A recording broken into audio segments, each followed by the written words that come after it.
निशंक होई रे मना, निर्भय होई रे मना, प्रचंड स्वविबळ पाठीशी नित्य आहे रे मना, नित्य आहे रे मना. जय शिवदत्त श्री स्वामी समर्थ महाराज की. हॅलो. हा बोला ताई. श्री स्वामी समर्थ ताई. श्री स्वामी समर्थ. मी बारामतीवरनं पूजा गाडीकर बोलते. हा बोला. शेअर करायचा होता. हा बोला बोला ताई. 2-3 दिवस झालं माझी मुलगी आजारी होती. अरे बापरे. हा हा काय झालं? गुरुवारपासून उलट्याने जुलाब होत होत्या. केवढी पाणी होती? पिली ना 1.5 वर्षाची. अरे अरे अरे. हा हा. आणि मी असते, माझं मिस्टर आहेत आर्मी मध्ये, मी आहे राजस्थानला त्यांच्या. अरे बापरे. हा हा. आणि तिला पाणी पिलं तरी पचत नव्हतं. हा हा. दवाखान्यात ऍडमिट होती. ऍडमिट करावं लागलं? हा, कारण तिला पाणी पिलं तरी उलटी होत होती ना. हा हा हा हा हा. आणि जुलाब बी व्हायचं, उलटी जुलाब सोबतच व्हायचं. अरे हा हा. मग ऍडमिट होती ना. काल डिस्चार्ज केला तिला.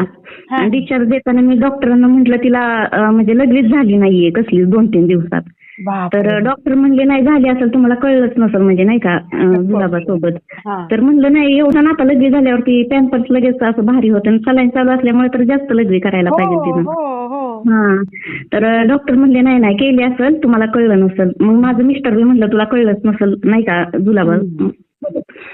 मी काल काय घरी आल्यावरती तिला म्हणजे लक्ष ठेवून राहिली, कारण लघवी नाही झाल्यावर चांगलं नसतंय ना. नाही.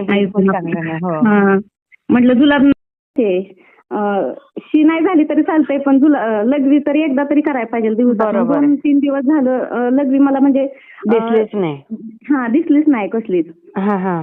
मग मी काल दिवसभर लक्ष ठेवलं, नुसती रडायची. घरी आली तरी दवाखान्यात डिस्चार्ज घेतला होता तरी तिला बिलकुल सुद्धा बरं नव्हतं. घरी आलं तरी जुलाब बी होत होतं आणि कसलं म्हणजे तिच्या पोटात अन्नच राहत नव्हतं. उलटी. हा, डिस्चार्ज दिला तरी. घरी आल्यावर लक्ष ठेवून राहिली लघवीसाठी आणि रडायची, लय रडायची. असं पाय खाली टेकवत नव्हती, पोटात वगैरे दुखत असं बोलायला येत नाही.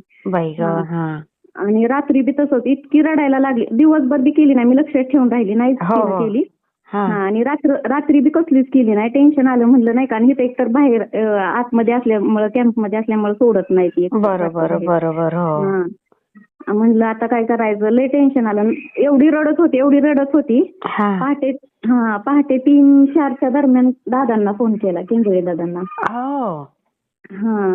मग त्यांना बी आवाज गेलाच असेल, ही रडत होती त्याचा. आणि असंच बसून होते. तिला कळतच नव्हतं, इतकी चिडचिड करत होती. मांडीव घेतलं तरी तिला कळत नव्हतं. एवढा राग आमच्या दोघांचा बी येत होता. यायची बी नाही आमच्याकडं आणि घेतलं नाही म्हणून बी स्वतःच अंग असा.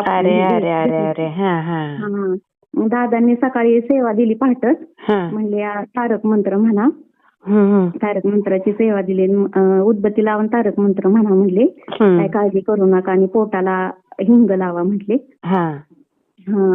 मग मी लगेच उदबत्ती लावली आणि सेवा चालू केली. तर तिला एवढी ती म्हणजे तिच्या अंगाचा सैतान करत होती ना, तारक मंत्र म्हणाय घेतली की एवढी शांत झाली.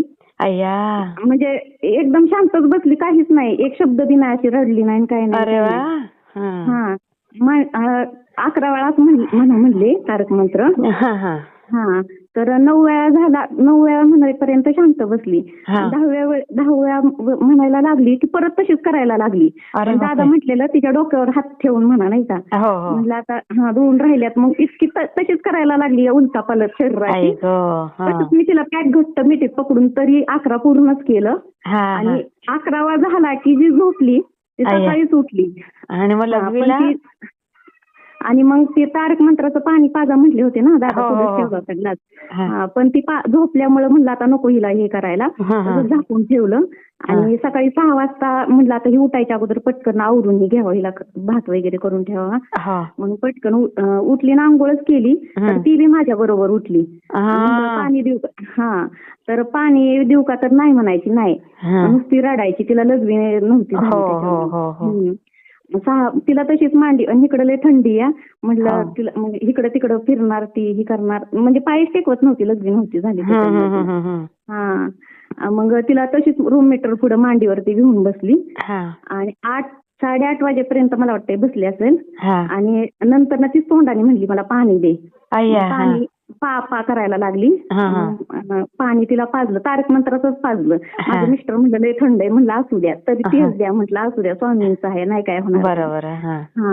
आणि तिनं 2च घोट पाणी पिलं. 5 ते 10 मिनिटातच तिनं लघवी केली. अरे बापरे. आणि 2-3 दिवस तिनं लघवी केली नव्हती. माझ्यावर कोणच विश्वास ठेवणार डॉक्टर बी ठेवू नाही तर माझं मिस्टर बी म्हणतात तिनं केली असेल लघवी तुला कळलं नाही जुलाबामुळे नाही का. मी लगेच दादांना फोन केला. दादा म्हणले मला बी लय टेन्शन आलं होतं काळजी वाटत होती मी बी झोपलो तुमचा फोन आला 1 तासभर काय होणार नाही म्हटले नका काळजी करू. बापरे. दादा तसं म्हणल्या म्हणजे नाही का दादांना फोन केला ना एवढं बरं वाटतं की नाही केंद्रीय दादांना फोन केल्यावर त्यांच्या एवढी काळजी असते ना सगळ्यांची. त्यांच्या शब्दातनच एवढा असा म्हणजे आधार मिळतो ना गेल्यासारखं वाटतं म्हणजे नाही का एवढा आधार असं वाटतं की ते दादांच्या मुखात स्वामीच बोलतायत. खरं खूप छान ताई मी शेअर करते. आणि सकाळी मग तसं म्हटलं की नाही एवढं म्हणजे नाही का असं छान वाटलं ना म्हणजे काही सुद्धा होणार नाही. आणि काल दवाखान्यात आणलं तरी तिला बरं नव्हतं पण आज इतकी चांगली झाली ना 90% चांगली झाली. सगळं. अरे वा वा वा. फक्त 2च घोट ते पाणी पेली तिला एवढा फरक पडला नाही बघा. काही नाही आता एकदम ठणठणीत होईल ते. आणि ही पोटात होती 9व्या महिन्यात आणि डॉक्टरांनी 9व्या महिन्यात सांगितलं की नाळीचा तिडा पडलाय बाळाला आणि पोटातलं पाणी कमी झाले. तर डॉक्टरांना मी म्हटलं म्हणजे पाणी कमी झाले म्हटल्यावरती डॉक्टरांना म्हटलं की काय करता नाही का येणार औषधं वगैरे म्हणजे नाही आता ते बाळाने सुसू केल्यावरतीच पाणी बनतं साईडला नाही का. आणि नाळीचा तिडा पडला हे सांगतोय कारण काय वेळेस बाळ खेळत खेळत आवळू पण शकतं ना. बरोबर. त्यावेळेस बी दादांनाच फोन केला होता. दादा म्हणलेले काही सुद्धा होणार नाही तुम्ही काही काळजी करू नका डिलिव्हरी झाल्या मला बघा फोन करून सांगताल तुम्ही. आणि तसंच झालं डिलिव्हरी एकदम सुखरूप झाली. पाण्याचं ह्याचा म्हणजे काही प्रॉब्लेमच आला नाही डिलिव्हरीच्या आणि अर्ध्या तासात डिलिव्हरी झाली होती त्यावेळेस. हो का. नाही खूप छान ताई. त्यावेळेस बी दादांनी एवढा आधार म्हणजे नाही का दिलता. मग काय सेवा दिलेली तेव्हा. त्यावेळेस बी सेवा म्हटलेले तुम्हाला जसं जमत झोपून जमल कारण 9वा महिना चालला होता मला त्रास होत होता पोटात दुखायचं सारखं तसं जमल तशी करा म्हणले होते. एवढ्या वेळा 1 वेळा म्हणा 2 वेळा म्हणा उदबत्तीला. खूप छान ताई मी शेअर करते. स्वामी समर्थ ताई.